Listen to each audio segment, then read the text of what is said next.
సంక్షేమ వసతి గృహాలలో నెలకొన్న సమస్యలపై సత్వరమే నివేదికలు సమర్పించాలని జిల్లా కలెక్టర్ తేజస్ నందలాల్ పవార్ సంబంధిత శాఖ అధికారులను ఆదేశించారు. మంగళవారం ప్రజాపాలన ప్రగతి ప్రణాళికలో భాగంగా నిర్వహిస్తున్న సంక్షేమ వారోత్సవాల సందర్భంగా సూర్యాపేటలోని కేజీబీబీని కలెక్టర్ సందర్శించారు. ఈ సందర్భంగా జిల్లా కలెక్టర్ మాట్లాడుతూ మెస్ కమిటీలు సక్రమంగా రిజిస్టర్ మెయింటెనెన్స్ చేయాలని, రోజువారీగా స్టాక్ వివరాలను రిజిస్టర్లో నమోదు చేయాలని సూచించారు.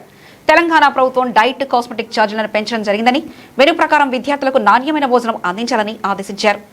ప్రజాపాలన ప్రగతి ప్రణాళికలో భాగంగా నిర్వహిస్తున్న సంక్షేమ వారోత్సవాలలో వసతి గృహాల్లో నెలకొన్న సమస్యలతో పాటు అద్దె భవనాల్లో నిర్వహిస్తున్న వసతి గృహాల్లో రిపేర్లను గుర్తించి నివేదికను సిద్ధం చేయాలని ఆదేశించినట్లు తెలిపారు. ఈరోజు సూర్యాపేట జిల్లా ఇమాంపేటలో ఉన్న కేజీబీవీలో విజిట్ చేయడం జరిగింది. ఇక్కడ కేజీబీవీలో వచ్చి ఇక్కడ ఉన్న పిల్లలతో ఇంటరాక్ట్ కావడం, అదేవిధంగా వాళ్ళకి భోజనం సౌకర్యం ఏ విధంగా ఏర్పాటవుతుంది, అదేవిధంగా కిచెన్ మెయింటెనెన్స్ కావచ్చు, స్టోర్ రూమ్ కావచ్చు, ఏ విధంగా వారు మెయింటైన్ చేస్తున్నారో అది ప్రత్యేకంగా పరిశీలించడం జరిగింది.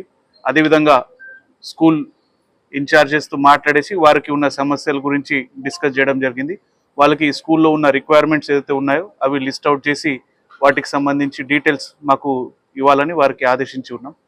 పిల్లలు కూడా ఇక్కడ ప్రాపర్గా మెస్ కమిటీ కావచ్చు, అదేవిధంగా టీచర్స్ తరపున ఫుడ్ టెస్టింగ్ కావచ్చు, ఇది వారు రెగ్యులర్గా చేస్తూ ఉన్నారు. రిజిస్టర్లు కూడా చూడడం జరిగింది. వారు అక్కడ రోజు స్టాక్ ఎంత ఉన్నది, ఏ విధంగా సప్లై చేస్తున్నారు అన్నీ చూడడం జరుగుతూ ఉన్నది.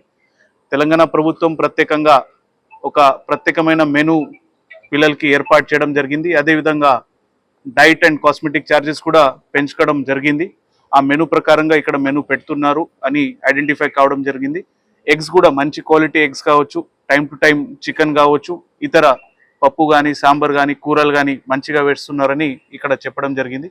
రైస్ సప్లై కూడా ఇక్కడ ప్రత్యేకంగా చెక్ చేయడం జరిగింది. సన్న బియ్యం ధాన్యమే ఇక్కడ అంటే బియ్యం ఇక్కడ ప్రొవైడ్ చేయడం జరుగుతూ ఉన్నది.